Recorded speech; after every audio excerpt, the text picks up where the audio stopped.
Hello बच्चों, कैसे हैं आप लोग। बच्चों उम्मीद है आप लोग बहुत ही बेहतरीन होंगे।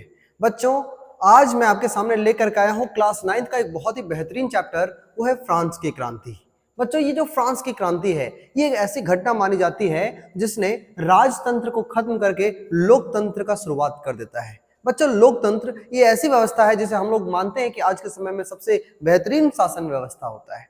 बच्चों ये जो फ्रांस की क्रांति होती है ये आर्थिक संकट और राजनीतिक भ्रष्टाचार के वजह से और ऐसे कई सारे महंगाई और तरह तरह के बहुत सारे मुद्दे होते हैं, राजा के गलत कारनामे और इन सभी के वजह से जो है सो फ्रांस की क्रांति हो जाती है। ये क्रांति बच्चों अचानक से विद्रोह नहीं होती, अचानक से स्टार्ट नहीं होती, बल्कि ये क्रांति एक समझ लीजिए कि एक सीरीज बन जाता है, घटनाओं का एक क्रम बन जाता है जिस वजह से ये क्रांति होती है। तो आइए बहुत ही डिटेल से और बहुत ही बेहतरीन तरीके से हम लोग इस चैप्टर को स्टडी करते हैं और देखते हैं कि क्या क्या उस समय की सामाजिक व्यवस्था थी जिस वजह से क्रांति हुई है। तो आइए स्टार्ट करते हैं बहुत ही अच्छा एक्सप्लेनेशन के साथ। आइए बच्चों सबसे पहला जो हम लोग देखें, आप देख सकते हैं फ्रांस की क्रांति में कुछ इस तरीके से हुआ था। मैं सारी घटनाओं को क्रम से बताता हूँ। सबसे पहले तो आपको ये जानना चाहिए कि फ्रांस क्या है। तो फ्रांस यूरोप का एक देश है, आप देख सकते हैं उसके आसपास में पुर्तगाल, स्पेन, जर्मनी वगैरह जो है सो देश पड़ते हैं। ये जो फ्रांस है ये फ्रांस की जो कैपिटल सिटी है, उसकी जो राजधानी है ये है पेरिस। बच्चों ये जानना इसलिए जरूरी है क्योंकि फ्रांस की क्रांति की शुरुआत जो होती है वो पेरिस शहर से ही होता है। एक्चुअली में क्या होता है बच्चों, फ्रांस की क्रांति के दिन डेट था 14 जुलाई 1789। ये डेट आपको बहुत ही अच्छे से याद रखना होगा। 14 जुलाई 1789 1789 का दिन था। और पेरिस जो कि फ्रांस की राजधानी है, उस पूरे फ्रांस की उस राजधानी में सैकड़ों हजारों लोग जो है वो लाठी डंडा लेकर के बाहर निकल गए थे। पूरा पेरिस में आतंक का माहौल था क्योंकि वहां के नागरिकों को ये पता चल गया था कि जो राजा है वो सैनिकों को ऑर्डर दिया है इन्हें पीटने के लिए, मतलब नागरिकों के ऊपर लाठी चार्ज करने का ऑर्डर दे दिया है। और इस बात से गुस्साई जो भीड़ है उसने पेरिस के ऊपर मतलब कूच कर दिया और पेरिस के शहर में घुस गई पूरी तरह से। तो आप देख सकते हैं कि यहाँ पर क्या हुआ, पेरिस में आतंक का माहौल था सुबह सुबह में और सम्राट ने सेना को शहर में घुसने का आदेश दे दिया था। लगभग 7,000 से ज्यादा लोग टाउन हॉल के सामने एकत्र हो गए थे। ये टाउन हॉल जो है वो यही पेरिस में एक हॉल था, एक किला था, उसके सामने बहुत सारे लोग इकट्ठा हो गए थे। एक्चुअली में अफवाह फैला दिया गया था कि नागरिकों पर गोली चलाया जाएगा और सम्राट इस बात का आदेश देते हैं। आपको समझ नहीं आ रहा होगा कि ये सब हो क्या रहा है अचानक से। बच्चों सबसे पहले हम देखेंगे कि इस विद्रोह में हुआ क्या। हथियारों की खोज में सरकारी भवन में लोग प्रवेश कर गए। बहुत सारे जो लोग थे वो बाहर निकल करके और सरकारी भवनों में प्रवेश हो गए। और ये जो आपको किला दिख रहा है ये किला है बास्तील का किला। और इस बास्तील के किलों को लोगों ने तोड़ दिया और उसके जितने भी अवशेष थे उसे उठा करके घर ले गए, उसे बाजारों में बेच दिया। और ये जो बास्तील का किला था इसे तोड़ करके इसमें 7 कैदी बंद थे, इन 7 कैदियों को रिहा कर दिया गया और इस तरीके से जो है 14 जुलाई 1789 में ये क्रांति हो गई। अब बच्चों आप सोच रहे होंगे कि ये अचानक से ये घटनाएं क्यों घटी। तो इस पूरे एक्सप्लेनेशन को समझने के लिए आपको विस्तार से समझना पड़ेगा। ये तो है जिस दिन क्रांति हुई उस समय की घटना की इस तरह से चीजें चल रही थी। लेकिन कोई भी क्रांति बच्चों अचानक से नहीं होती है। हर क्रांति के पीछे एक लंबा इवेंट का एक सीरीज होता है, एक घटनाओं का एक क्रम होता है जिसके वजह से कोई क्रांति होती है। कभी भी सामाजिक उथल पुथल जो होती है वो यूं ही नहीं हो जाती, उसके पीछे एक लंबा क्रम होता है। तो आखिर क्या है ये वजह, इसको समझते हैं हम लोग अगले स्लाइड से।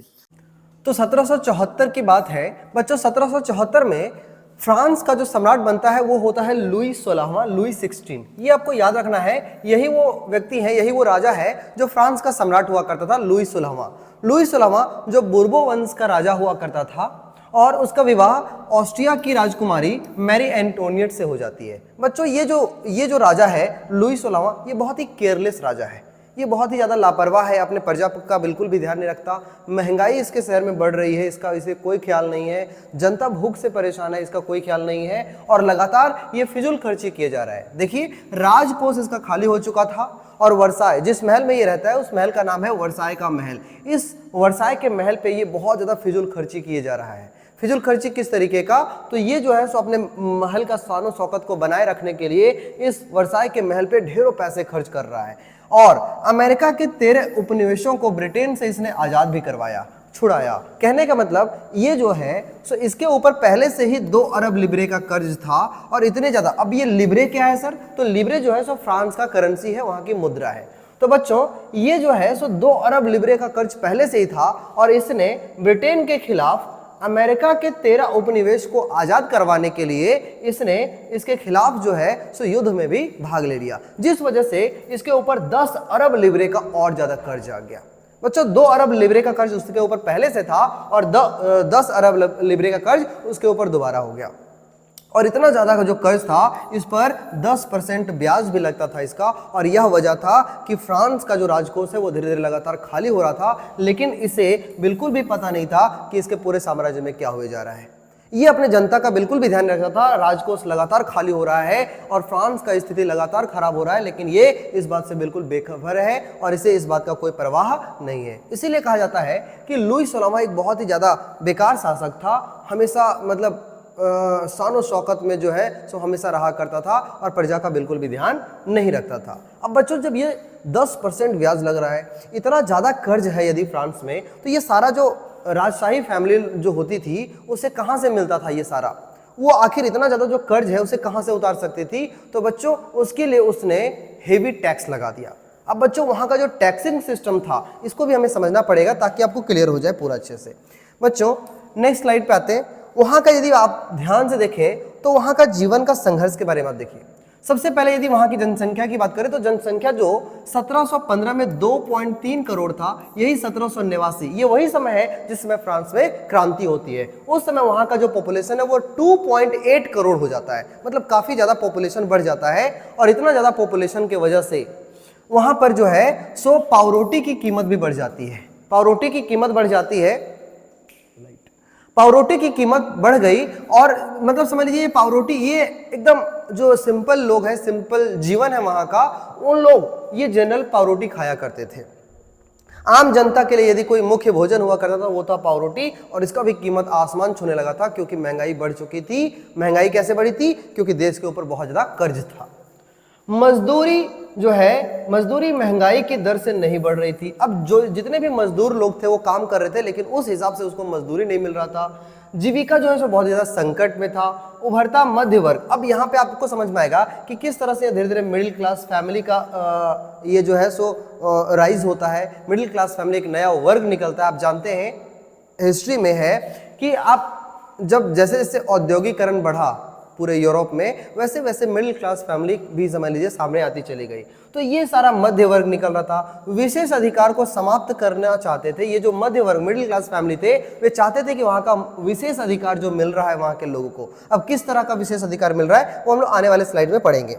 पहले भी अकाल के कारण वहां पे विद्रोह हो चुके थे, लेकिन वो सफल नहीं हुआ था। और अब शिक्षित और समृद्ध और तीसरे वर्ग के लोगों के द्वारा जिम्मेदारी ली गई कि हम इस शासन व्यवस्था को हटाएंगे और यहाँ पर नई शासन व्यवस्था लाएंगे। अब आपको समझ नहीं आ रहा होगा कि आखिर ये विशेष अधिकार क्या है, तो आइए सबसे पहले समझते हैं कि वहां का टैक्सिंग सिस्टम क्या था। बच्चों यदि हम फ्रांस के समाज के बारे में पढ़ें तो पूरा जो फ्रांस का समाज था उसे हम इस ट्रायंगुलर शेप में समझ सकते हैं। सबसे ऊपर सबसे ऊंचा वर्ग का जो माना जाता था ये था पादरी वर्ग, और इसे कहा जाता था कि ये फर्स्ट स्टेट के लोग हैं। फर्स्ट स्टेट ये समझ लीजिए का उसी तरह से जिस तरह से भारत में ब्राह्मण, क्षत्रिय, वैश्य और शूद्र का ये जो वर्ण व्यवस्था था, उसी तरीके से जो है सो फ्रांस का समाज ऐसा था जिसमें सबसे ऊपर हुआ करते थे पादरी लोग। पादरी मतलब जो चर्च में पूजा वगैरह करवाते हैं, समझ लीजिए ब्राह्मण टाइप के। दूसरा है कुलीन वर्ग के लोग। कुलीन वर्ग बड़े बड़े जमींदार और राजशाही फैमिली से बिलोंग रखने वाले जो लोग थे, ये लोग कुलीन वर्ग के लोग होते। और सबसे नीचे में थे सामान्य वर्ग के लोग। तो ये हो गया आपका फर्स्ट स्टेट, ये हो जाएगा आपका सेकंड स्टेट, और ये हो जाएगा थर्ड स्टेट के लोग। बच्चों याद रखना स्टेट हम कह रहे हैं, ये एक तरह से समाज का ऐसा स्ट्रक्चर बनाया गया था कि सबसे ऊपर ये, उसके नीचे कुलीन वर्ग और सबसे नीचे में जो है सामान्य वर्ग के लोग थे। इसमें आपको व्यवसायी से लेकर के किसान, कारीगर, छोटे किसान और भूमिहीन नौकर, ये सारे जितने भी आपको नजर आते हैं ये सब सबसे नीचे पायदान पे नजर आते हैं। लेकिन आप यहाँ का टैक्सिंग सिस्टम को यदि ध्यान से देखें तो आपको एकदम अजीब सा महसूस होगा, क्योंकि बच्चों जो समाज के सबसे ज्यादा समृद्ध लोग थे, पादरी वर्ग के लोग और कुलीन वर्ग के लोग, इनको एक विशेष अधिकार मिला हुआ था। ये विशेष अधिकार क्या था? तो उसको करों में छूट था, उसे किसी भी तरह का टैक्स नहीं लगता था। बल्कि ये जो सबसे नीचे पायदान पे बैठे हुए जो लोग हुआ करते थे, जो सबसे ज्यादा गरीब हुआ करते थे, सबसे ज्यादा आर्थिक रूप से सबसे ज्यादा कमजोर हुआ करते थे, इनके ऊपर सारा टैक्स लगा दिया जाता था। बच्चों एक तरह का टैक्स नहीं था, ये याद रखिएगा, क्वेश्चन यहां से बनते हैं। सबसे पहला जो टैक्स लगता था वो था टाइद। बच्चों ये जो टाइद था ये धार्मिक कर था, मतलब डायरेक्ट चर्च को दिया जाने वाला टैक्स था, और ये आपके कृषि उपज का टोटल 10% हुआ करता था। ये बहुत ही हेवी टैक्स हुआ करता था वहां के किसानों के लिए और निम्न वर्ग के लोगों के लिए, और जो मतलब जिनकी आर्थिक स्थिति बहुत ही खराब थी उन लोगों के लिए। दूसरा टाइल। टाइल जो टैक्स था ये एक तरह का प्रत्यक्ष कर था, जो डायरेक्ट टैक्स हुआ करता था वो लोगों को लगता था टाइल के रूप में। उसके साथ साथ कुछ कुछ अप्रत्यक्ष कर भी थे, इनडायरेक्ट टैक्स तो सबका लगता ही है, तो वो भी उसका लगता था। बच्चों एक और है टैले। ये टैले नाम का टैक्स लगता था जो एक तरह से भूमि कर था। तो आप देख रहे हैं कि किस तरह से समाज की जो व्यवस्था थी फ्रांस में, वो था ऊपर पादरी वर्ग, first state, second state, third state. तो ऊपर जो टॉप मोस्ट बैठे हुए जो आर्थिक रूप से बहुत ज्यादा संपन्न थे, ऐसे ऐसे जो लोग थे, इनको विशेष अधिकार प्राप्त था, इनको कर बिल्कुल भी नहीं देना है, यानी टैक्स बिल्कुल भी नहीं देना है। और जो सबसे निचले पायदान पे बैठे हुए लोग हैं उनके ऊपर हेवी टैक्सेस लगा दिया गया। अब ये टैक्स कैसे लगता है बच्चों? ये टैक्स लगाने के लिए आपको आगे चल के आप सीखेंगे कि स्टेट जनरल की मीटिंग होती है, मतलब इन तीनों लोगों की मीटिंग होती है और तब जाकर के टैक्स में बढ़ाना या घटाना हुआ करता था। फिर आप सोचेंगे सर इन लोगों को, तो ये शुरू से व्यवस्था बनाई गई कि पादरी वर्ग के लोग और कुलीन वर्ग को कुछ भी टैक्स नहीं देना पड़ेगा, और ये जन्म के साथ ही अधिकार था बच्चों। मतलब यदि आपका जन्म पादरी वर्ग में या कुलीन वर्ग में हो गया तो आपको टैक्स बिल्कुल भी नहीं देना है। टैक्स देने की सारी जिम्मेदारी तृतीय स्टेट के लोगों के पास होगा। तो आई होप वहां का पूरा स्ट्रक्चर आपको समझ में आ गया होगा कि सामाजिक संरचना वहां की कैसी थी। अब आगे बढ़ते हैं, एक सेकेंड। तो अब आपको वहां पर समझ में आएगा कि आखिर ये क्रांति धीरे धीरे होती कैसे है। आपको टैक्सेशन का पूरा मामला समझ में आ गया कि बड़े वर्ग के लोगों को टैक्स नहीं देना पड़ता था, छोटे वर्ग के लोगों के ऊपर सारा टैक्स लगा दिया जाता था। अब वहां के लोगों के अंदर धीरे धीरे क्रांति की भावना आएगी, अब वो विद्रोह होगा। अब ये क्यों होगा? तो इसके पीछे कारण है वहां के कुछ लोग, जैसे कि जॉन लॉक, जिया जॉक रूसो और मोंटेस्क्यू। बच्चों ये तीन ऐसे सामाजिक दार्शनिक लोग होते हैं जिन्होंने किताब पब्लिश करते हैं, जो कुछ किताब पब्लिश करते हैं और उस किताब के बारे में पढ़ करके लोगों को एक नया समाज बनाने का आइडिया आता है कि हम एक नया समाज बना सकते हैं, राजतंत्र को हटा करके और लोकतंत्र जैसी एक नई शासन व्यवस्था का हम एक नया निर्माण कर सकते हैं। और ये निर्माण कैसे होता है? तो सबसे पहले इसमें नाम आता है जॉन लॉक का। बच्चों जॉन लॉक वही व्यक्ति हैं जिन्होंने 2 ट्रीटीज ऑफ गवर्नमेंट नाम का एक किताब लिखते हैं, और ये जो लिखते हैं उन्होंने उसमें बताया कि राजा द्वारा शक्तियों का किस तरह से गलत इस्तेमाल हो रहा है। इसके बारे में लोगों ने जाना कि किस तरह से राजा जो है वो अपनी शक्तियों का बहुत गलत इस्तेमाल कर रहा है, कुछ उच्च वर्ग के लोगों को विशेष अधिकार दे दिया और निम्न वर्ग के लोगों को सारा टैक्स भरना पड़ता है। तो सबसे पहली यही वो बुक थी जिसने फ्रांस के समाज को बहुत ज़्यादा इस बात के लिए समझिए प्रमोट किया कि जो राजा है वो बहुत ज़्यादा गलत कर रहा है। दूसरी जो किताब हमारे सामने आता है वो है जिया जॉक रूसो। बच्चों ये बहुत ही फेमस दार्शनिक रहे हैं अपने ज़माने में। रूसो की ये जो किताब है, ये तो कई जगहों पे इसका क्वेश्चन आ चुका है। द सोशल कॉन्ट्रैक्ट, सामाजिक उपबंध नाम का एक बुक है, और इस बुक को पढ़ करके लोगों को समझ में आया कि किस तरीके से हम वोटिंग का व्यवस्था कर सकते हैं। मतलब एक व्यक्ति और एक वोट का जो मतलब कॉन्सेप्ट था वो रूसो के इस किताब को पढ़ करके लोगों को आइडिया आ रहा था। अभी तक चूंकि ये व्यवस्था कहीं लागू नहीं हुई थी, ये पहला देश होता है जो राजतंत्र को हटा करके लोकतंत्र की स्थापना करने को है। तो बच्चों यदि नई नई व्यवस्था है तो इन्हें पता नहीं है ना कि किस तरह से वोटिंग होता है। वो तो आज हमें मालूम है क्योंकि वोटिंग लगातार से होता आया है, कौन कौन से प्रॉब्लम्स आते हैं इन सबसे हम लोगों ने फेस किया हुआ है। लेकिन चूंकि ये पहली बार हो रहा था तो जिया जॉक रूसो नाम का जो एक दार्शनिक था, उसके किताब के अनुसार हम लोगों ने समझा कि किस तरह से एक व्यक्ति को एक वोट देने का राइट मिलना चाहिए और हम एक लोकतंत्र की व्यवस्था कर पाएंगे। बच्चों सबसे ज़्यादा जो इम्पोर्टेंट किताब है वो है मोंटेस्क्यू का, वेरी वेरी इंपॉर्टेंट।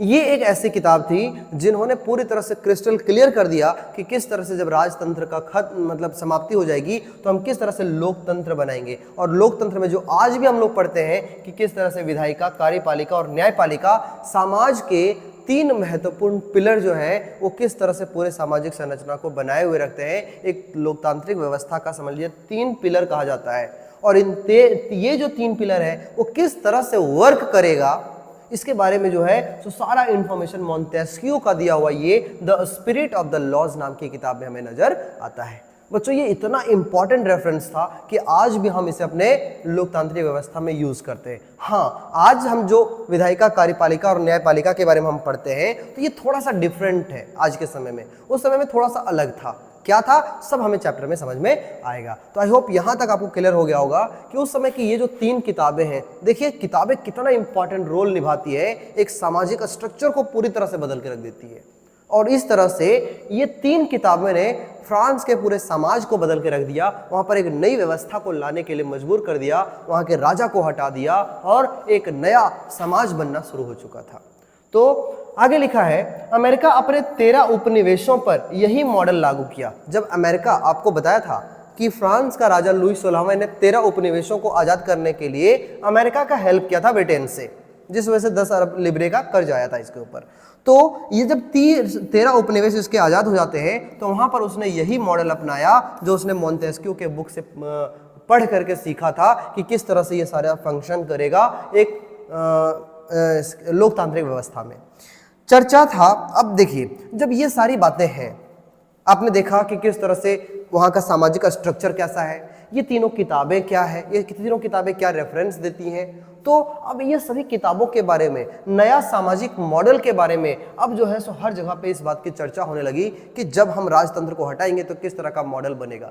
आप देख पा रहे होंगे कि किस तरह से फ्रांस की क्रांति का अभी जो है सो एक बैकग्राउंड तैयार हो रहा है। लोग समझ रहे हैं कि नई शासन व्यवस्था को कैसे लागू किया जाएगा। तो चर्चा हो रहा था कहाँ? कॉफी हाउस में, सैलून में, अखबार और पुस्तक में, ये सभी जगहों पर जो है सो इन सभी किताबों के बारे में और नई सामाजिक स्ट्रक्चर के बारे में हर जगह पे चर्चाएं जारी था। जो अनपढ़ लोग हुआ करते थे उनको जोरों से पढ़ करके सुनाया जाता था, अब कि तुम बैठो समझो कि किस तरह से हम लोग एक नया समाज बनाएंगे जिसमें सभी को बराबरी का अधिकार मिलेगा। हालांकि शुरुआत में चूंकि ये व्यवस्था शुरुआत है तो वहां पे सभी को तो बराबरी का अधिकार नहीं मिलता, सभी को वोटिंग राइट्स नहीं मिलता, लेकिन उन्हें बताया जाता है कि हम समाज को किस तरह से स्ट्रक्चर करेंगे, बनाएंगे और इस राजतंत्र को खत्म करेंगे। तो आई होप आपको यहां तक भी बहुत ही अच्छे समझ में आ गया होगा कि ये किताबें कितना बड़ा रोल निभाती हैं। अब बच्चों आगे बढ़ते हैं हम लोग। अब यहां से आप देखिए कि किस तरीके से क्रांति की शुरुआत हो जाती है। अब आपको अभी तक समझ आ गया कि किस तरह से वहाँ का सामाजिक समस्या था, सामाजिक स्ट्रक्चर था, कर का सिस्टम, टैक्सिंग सिस्टम बहुत ही गंदा था। और सबसे इंपॉर्टेंट बात कि यहाँ पर जो 3 किताबें हमने अभी पढ़ा, कि एक जीन जैक रूसो का पढ़ा, एक मॉन्टेस्क्यू का पढ़ा और एक और हम लोगों ने पढ़ा द सोशल कॉन्ट्रैक्ट। ये सारी जो किताबों के बारे में हम आज देखें, ये किताबें बहुत ही महत्वपूर्ण भूमिका निभाता है वहाँ के इस क्रांति में। आखिर क्रांति की शुरुआत कैसे बढ़ती है? सबसे पहली बात कि कर बढ़ाने की प्रक्रिया। सबसे पहले आप ध्यान रखिए, हमने आपको कहा था टैक्स जो है वो अचानक से कोई बढ़ा या कोई घटा नहीं सकता था। राजा अकेले इस बात का फैसला नहीं करता था। उसके लिए क्या होता थी बच्चों? स्टेट जनरल की मीटिंग होती थी। स्टेट, अब आपको याद होगा, प्रथम स्टेट, द्वितीय स्टेट और तृतीय स्टेट में पूरा समाज बटा हुआ है। तो स्टेट जनरल की मीटिंग होगी। स्टेट जनरल, जिसे हिंदी में हम प्रतिनिधि सभा कहेंगे, उसकी बैठक हुआ करती थी, जहां पर तीनों स्टेट के लोग आया करते थे। तीनों स्टेट बोले तो पादरी वर्ग के लोगों से 300 लोग आया करते थे, कुलीन वर्ग के लोगों से 300 लोग आया करते थे और सामान्य वर्ग के लोग से 600 सदस्य आया करते थे। अब जब इतने सारे लोगों का एक मीटिंग होता था एक जगह पे, लेकिन ये क्या है, ये मीटिंग, अब तो आपको लग रहा होगा कि सर यहाँ से 300 लोग, यहाँ से 300 लोग, अब यहाँ का चूंकि संख्या ज्यादा था तो 600 लोग, सब कुछ तो ठीक ठाक लग रहा है, फिर गड़बड़ी कहाँ है? स्टेट जनरल की जो मीटिंग होती थी उसमें आपको समझ में आ गया कि सदस्य कितने भाग लेते थे। अब देखिए, जब ये पूरा स्टेट जनरल की मीटिंग होती थी, आप यहाँ समझिए कि स्टेट जनरल की जब भी मीटिंग होती थी तो इस तरह से एक मीटिंग हॉल बनाया जाता था और इस मीटिंग हॉल में इधर पादरी वर्ग के लोगों को बिठाया जाता था, इधर कुलीन वर्ग के लोगों को बिठाया जाता था और तृतीय स्टेट के लोग जो होते थे वो किनारे किनारे उसको खड़ा कर दिया जाता था, एकदम इस तरीके से, मतलब उसको बैठने की कोई व्यवस्था नहीं थी। 300 लोग उसमें पार्टिसिपेट करते थे, लेकिन इसमें सिर्फ पढ़े लिखे और समृद्ध वर्ग के लोग ही शामिल होते थे इसमें। और ये अपने साथ 40,000 से ज्यादा शिकायत पत्र लाते थे, उन लोगों के थ्रू, उन लोगों का मैसेज लाते थे जो इस मीटिंग में नहीं आ सकते थे, जो बहुत ही गरीब थे या इस मीटिंग में नहीं आ सकते थे। उनके लिए इतने सारे शिकायत पत्र के साथ ये सभी उपस्थित होते थे ताकि इनकी भी बातों को सुना जाए। लेकिन 5 मई 1789, अभी आप देख रहे हैं ये हम लोग 14 जुलाई को क्रांति होगी, उससे पहले की घटना है। 5 मई 1789 को नए कर के लिए प्रस्ताव हुआ, मतलब अब टैक्स चूंकि बढ़ाना था, अब टैक्सिंग सिस्टम बढ़ाना था, तो उसके लिए ही स्टेट जनरल की मीटिंग हो रही है। तो ये मीटिंग का जो है प्रस्ताव पेश हुआ 5 मई 1789 को। पुराना नियम जो था इसका, टैक्स लगाने का जो पुराना नियम था, वो कहता था कि एक वर्ग को एक वोट देना है, मतलब ये एक वोट देगा, 300 लोग मिलकर के एक वोट देंगे, यहाँ पर ये सभी मिलकर के एक वोट देंगे, और ये सभी मिलकर के भी एक ही वोट देंगे।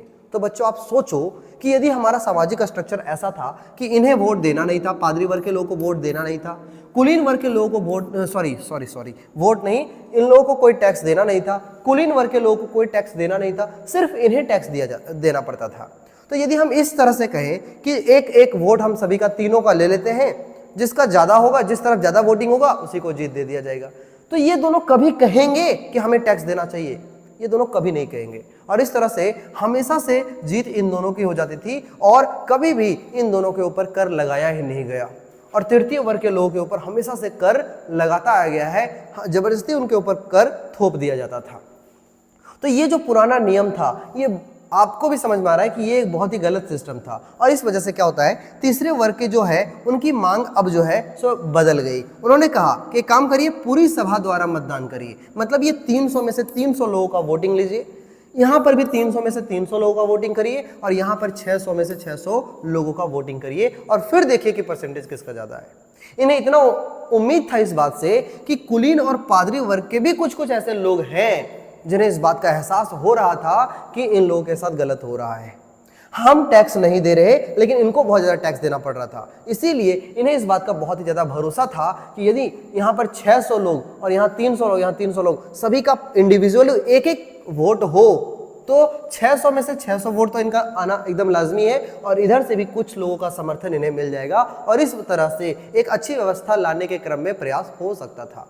लेकिन जब ये मांग उठाया तीसरे वर्ग के लोग, मतलब थर्ड स्टेट के लोगों ने जब ये मांग उठाया, तो पूरी सभा द्वारा इन्होंने कहा कि मतदान होना चाहिए, प्रत्येक व्यक्ति को एक वोट देने का जो है सो अधिकार मिलना चाहिए। लेकिन राजा ने इस बात की मनाही कर दी, उसने तुरंत रिफ्यूज कर दिया कि नहीं, ऐसा कुछ नहीं होगा। जैसा पुराना सिस्टम था कि सभी वर्ग के जो लोग थे उन्हें, तीनों वर्ग के लोगों को एक एक वोट देना है, वही सिस्टम के साथ हम लोग फिर से स्टेट जनरल की मीटिंग बनाए हैं, और इस मीटिंग में टैक्स इसी तरीके से इंक्लूड किया जाएगा। दोबारा टैक्स बढ़ाने की प्रक्रिया वही रहेगी, इसमें कोई बदलाव नहीं किया जाएगा। जब ऐसा हुआ बच्चों, तो तीसरे वर्ग के लोग जो है वो गुस्से से बाहर चले गए, मीटिंग हॉल को छोड़ करके बाहर चले गए, और सभी लोगों ने फैसला कर लिया कि इस राजतंत्र को हटाना ही होगा।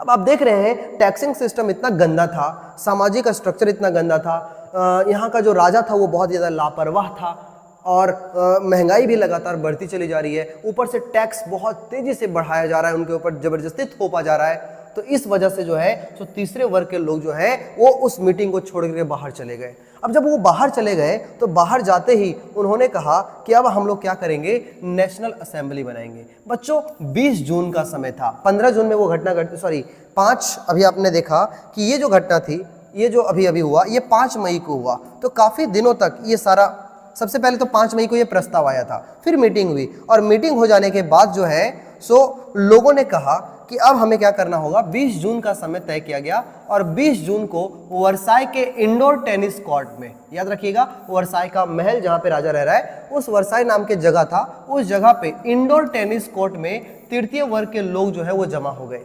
कब जमा हुए बच्चों, तो 20 जून को। 20 जून को वो जो है सो tennis court, indoor tennis court नाम का एक जगह था, वहां पे वे तृतीय वर्ग के लोग, केवल थर्ड स्टेट के लोग जो है वो आपस में जमा हो गए, और उन्होंने कहा कि अब हम लोग बनाएंगे नेशनल असेंबली। हम लोग नेशनल असेंबली बनाएंगे, नेशनल असेंबली, पूरे देश की एक असेंबली होगी, और हम लोग वहां से स्टार्ट करेंगे संविधान निर्माण का काम। हम लोग संविधान बनाएंगे, राजा को हटाएंगे और संविधान का शासन लागू करेंगे, और इस उद्देश्य के साथ, इस बात को ध्यान में रख करके तृतीय स्टेट के लोगों ने नेशनल असेंबली का गठन किया। और फिर क्या हुआ, और सबसे इंपॉर्टेंट बात यहां पर यह देखना बहुत ज्यादा रोचक होगा कि तृतीय स्टेट का ये जो नेशनल असेंबली बना है बच्चों, इस तृतीय स्टेट में ये जो नेशनल असेंबली बना है, इसका नेतृत्व करने वाला था मिराविये और आबेसिये। मिराविये और आबेसिये ये दो ऐसे व्यक्ति थे जो बच्चों तृतीय स्टेट के बिल्कुल नहीं थे। ये जो मिराविये है ये कुलीन वर्ग का है। आपको कहा था ना कि यदि एक व्यक्ति एक वोट, यदि ऐसा होता ना तो कुछ ना कुछ पादरी और कुलीन वर्ग के लोग ऐसे थे जिन्हें पता था कि टैक्सिंग सिस्टम कितना गंदा है वहां का, और वो उनके पक्ष में वोट जरूर देते। आप यहां से भी समझ सकते हैं कि जब नेशनल असेंबली का गठन हुआ तो इसका नेतृत्व जो है, इसका लीडरशिप जो है वो किसने संभाला? कुलीन वर्ग का मिरावियो और पादरी वर्ग का आबेसिये, इन दोनों ने मिलकर के इसका कमान संभाला। मतलब आप देख पा रहे हैं कुलीन वर्ग सेकेंड स्टेट का है, ये जो है फर्स्ट स्टेट का है, और सारी जो मीटिंग हो रही है वो तृतीय स्टेट के लोगों का हो रहा है।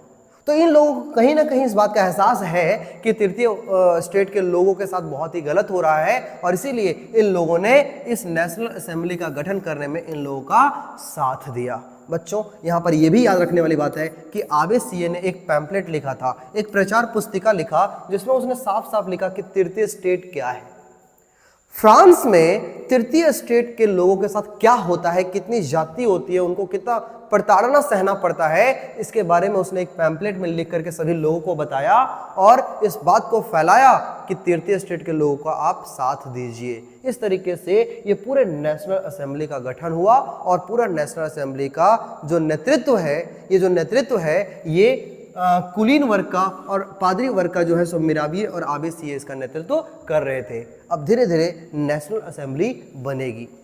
अब बच्चों बढ़ते हैं नेक्स्ट स्लाइड पे। इसी समय क्या हो रहा था, इसी समय जब एक तरफ जो एक साइड से जो है सो एक तरफ से नेशनल असेंबली का गठन हो रहा है, तो दूसरी तरफ जो आम जनता जो थी, इसी समय पूरे फ्रांस में जो है सो आंदोलन फैल रहा था, पूरा फ्रांस आंदोलित हो रहा था, हर तरफ लोग जो है सो उग्र हो रहे थे। अब आप याद रखिए, हमने शुरुआत में पढ़ा 14 जुलाई में क्या क्या हुआ, लेकिन फिर हम लोग बैक चले गए, कहानी को पूरा अच्छे से रेफरेंस से समझते हुए हम लोग आगे बढ़ रहे हैं, और अब धीरे धीरे हम लोग क्रांति की तरफ बढ़ रहे हैं। बच्चों जिस समय एक तरफ नेशनल असेंबली बन रही है, उसी तरफ एक तरफ जो है सब पूरे फ्रांस की जो जनता है वो आंदोलित हुए जा रही है। ठंड से फसल भी बर्बाद हो चुकी थी, पावरोटी जो वहाँ का एकदम सबसे जनरल फूड था जिसे लोग आम जनता खाती थी, ये भी बहुत ज़्यादा महंगी हो गई थी, और अफवाह फैल गया था कि सम्राट ने सेना को पेरिस शहर में घुसने का अनुमति दे दिया है। ये क्यों दिया है? ताकि ये जो विद्रोह हो रहा है लोगों का, उसे दबाया जा सके, उसे कुचला जा सके, और इसीलिए जनता और ज़्यादा आक्रोशित हो गई, और वो जो है सो पेरिस है फ्रांस की राजधानी, उस पर कूच कर दिया। अब बच्चों और इस तरह से चूंकि ये सारे मेन वजह रहे हैं, तो इस तरह से अतः 14 जुलाई 1789 14 जुलाई 1789 को जो है वो क्रांति हो गई। और क्रांति हुई तो आपने पढ़ा कि किस तरह से बास्तिल के किले को उन्होंने ढहा दिया, 7 कैदी रिहा कर दिए, और टूटे फूटे लकड़ी दरवाजा और वहाँ का जो कीमती सामान था उन सभी को उठा करके ले गए और उसको बाजार में बेच दिया। तो बच्चों आपने समझ गया, आप लोग अभी तक समझ चुके हैं कि 14 जुलाई 1789 का ये जो इवेंट है, ये जो घटना है, ये जो क्रांति हुई, इसका बैकग्राउंड क्या था। सामाजिक स्ट्रक्चर, बढ़ता हुआ कर और राजा की लापरवाही, ये सभी महंगाई, ये सारे कारण बनते हैं 14 जुलाई 1789 में हुए उस क्रांति के, उस विद्रोह का ये सबसे बैकग्राउंड था। आई होप आपको यहाँ तक बहुत ही अच्छे से समझ में आ चुका होगा। बच्चों अब घटनाएं क्या घटती हैं। गांव में आक्रोशित किसान जो है वो ग्रामीण किला पर हमला कर दिए। अब गांव में भी जो छोटे छोटे किला बना करके रखा हुआ था, जहाँ पे अन्न वगैरह का भंडार होता था, जहाँ पर पादरी और कुलीन वर्ग के लोग जिसे हैंडल करते थे, वहाँ पर किसान लोग अब उसके ऊपर अटैक करना शुरू कर दिया। और ये जो ग्रामीण किला होता था उसे चैत्यू कहा जाता था, याद रखिएगा। अन्न भंडार को लूट लिया गया। किसानों ने जितने भी अन्न भंडार, जैसे जमींदारों ने उसे अपने कब्जे में रखा हुआ था, उन सबको लूट लिया। कुलीन जो है वो बड़ी संख्या में असेंबली को मान्यता दी। कहने का मतलब ये जो कुलीन वर्ग के लोग थे, जो आज तक तृतीय स्टेट के लोगों का साथ नहीं देते थी, वो आज कहने लगा कि ठीक है, हम नेशनल असेंबली को मान्यता देते हैं, आप अपना संविधान बनाइए। 4 अगस्त 1789 की रात करों, कर्तव्यों और सामंती व्यवस्था और पादरी के विशेष अधिकार को समाप्त कर दिया गया। अब बच्चों आप देख रहे हैं कि किस तरह से नेशनल असेंबली का गठन हुआ और नेशनल असेंबली के गठन के साथ लोग आक्रोशित होकर के फ्रांस में लगातार क्रांति किए जा रहे हैं और 4 अगस्त 1789 की रात में सभी को कहा कि टैक्स को हटाओ, टैक्स नहीं चलेगा इतना सारा। कर्तव्य कहने का मतलब जो तृतीय स्टेट के लोग था उन्हें हमेशा सेवा के लिए लगा दिया जाता था, उन्हें मजदूरी में लगा दिया जाता था, तो ये जो कर्तव्य था इसे हटाया गया। सामंती व्यवस्था मतलब उच्च वर्ग के लोगों को जो जमींदारी सौंप दी गई थी उन सभी से भी उनको आज़ाद करा दिया गया और पादरी वर्ग के लोग और कुलीन वर्ग के लोगों को जो विशेष अधिकार मिला हुआ था कि आपको टैक्स वैक्स नहीं देना है, इन सभी से नेशनल असेंबली ने पूरे फ्रांस को मुक्ति दिला दिया। बच्चों ऐसा करने से क्या हुआ आप जानते हैं? चर्च के अधीन वाली जमीन जो थी, सॉरी यहाँ जमीन होगा, ये जो जमीन है उसे भी जब्त कर लिया गया। जो पहले पादरी और कुलीन वर्ग के पास फ्रांस की ज़्यादातर जमीनें हुआ करती थी, ज़्यादातर जमीनें वहाँ के चर्च के नाम पे हुआ करती थी, मतलब पादरी के कंट्रोल में हुआ करता था। इन सभी जमीनों को उन्होंने जब्त कर दिया, नेशनल असेंबली अपने कब्जे में ले लिया। अब जब इतना सारा काम हुआ तो बच्चों फ्रांस को 20 अरब लीब्रे की संपत्ति सरकार को प्राप्त हो गई। मतलब नेशनल असेंबली के जो लोग थे उन्हें 20 अरब लीब्रे की संपत्ति मिली। बच्चों देश के ऊपर जो कर्ज था ना उसे हम इसके थ्रू हटा सकते थे, आराम से मिटा सकते थे, या तो इस संसाधन का उपयोग करके हम कहीं ना कहीं जनता के ऊपर कम लोड दे करके भी हम जो है सो फ्रांस का जो जितना भी कर्ज था उसे बहुत ही आसानी से हैंडल किया जा सकता था। लेकिन लुई 16वां की नीयत खराब थी, वो सिर्फ टैक्स के बाद टैक्स बढ़ाया जा रहा था और अपने महल में जो है सो फिजूल खर्ची किए जा रहा था, शराब पिए जा रहा था, जनता की कोई परवाह नहीं। और इस बात को लेकर के वहाँ के जो जनता थी उसमें बहुत ज़्यादा आक्रोश फैला और 14 जुलाई 1789 को क्रांति हो गई और 4 अगस्त 1789 तक आते आते इस तरह से व्यवस्था पलट गई कि जो पहले था उसका ठीक अपोजिट हुआ। यहाँ के नेशनल असेंबली के लोगों को एक बहुत बड़ी संपत्ति हाथ लगी, जिसके बाद इसका अच्छे से उपयोग करके और समाज को सुधारा जा सकता था। आई होप आपको यहाँ तक पूरी कहानी बहुत ही क्रिस्टल क्लियर होगा। बच्चों नेक्स्ट स्लाइड में हमें क्या समझना है, अब जो है सो फ्रांस संवैधानिक राजतंत्र बन गया। अब बच्चों एक वर्ड है आपको समझना चाहिए, एक वर्ड आ रहा है संवैधानिक राजतंत्र। संवैधानिक राजतंत्र का क्या मतलब है? सर आप कह रहे हैं संविधान भी राजा भी, कैसे हो सकता है? हाँ ऐसा ही हुआ। संवैधानिक राजतंत्र तब कहते हैं जब राजा को राजगद्दी से हटाया नहीं गया लेकिन उसकी सारी शक्तियों को छीन लिया गया, उसकी सारी शक्तियों को छीन करके और संविधान के तहत संविधान जो है अब पूरे साम्राज्य में जो है तो संविधान का और कानून का ही राज चलेगा। राजा केवल अपनी राजगद्दी पे रहेगा लेकिन उसका कोई हुक्म कोई आदेश का पालन नहीं किया जाएगा। ऐसी व्यवस्था को हम संवैधानिक राजतंत्र कहते हैं। राजा को पेंशन वेंशन के जरिए उन्हें दिया जाता है ताकि वो अपना जीवन यापन कर सके। अब नेशनल असेंबली ने 1791 में संविधान का प्रारूप बना लिया। 1789 में ये हुआ और 1791 तक संविधान का प्रारूप बनकर तैयार हुआ। और अब जो शक्ति है वो सम्राट से लेकर के विधायिका, कार्यपालिका और न्यायपालिका में बांटी गई। इसका मतलब सत्ता का विभाजन कर दिया गया। जो सत्ता पहले सम्राट के पास हुआ करती थी वो सारी सत्ता अब उसके हाथ से निकाल करके और विधायिका, कार्यपालिका और न्यायपालिका में बांट दी गई। और इस तरह से फ्रांस का जो समाज था वो एक संवैधानिक राजतंत्र की शासन व्यवस्था वहां पे शुरू हो जाती है। आई होप यहाँ तक भी क्लियर हो गया होगा। तो बच्चों अब जो है आगे का जो है वो हम लोग आगे आने वाले नेक्स्ट क्लास में पढ़ेंगे। तब तक आप लोग इस चीज़ को रिवाइज करके आइएगा। आई होप आपको ये कहानी बहुत ही अच्छे से समझ में आ गया होगा। इसी तरह से सीरीज में हम लोग पूरी कहानी को खत्म करेंगे बहुत ही अच्छे से समझते हुए। आई होप आपको बहुत ही अच्छे से समझ में आया होगा। आप लोग इसको रिविजन करके आएंगे। Thank you.